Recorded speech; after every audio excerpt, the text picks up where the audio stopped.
Hi guys, today I'm going to be showing you how I taught Sparky to shake. So first your bird must know how to step up. And usually when they step up, they'll offer one foot first. See in here. So if your bird's not tame yet, this is a very essential skill for them to learn. After that, when they offer one foot, you're going to say shake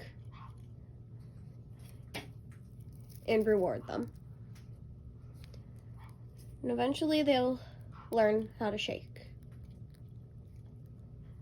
It's a very easy trick to teach a bird. Right, bud?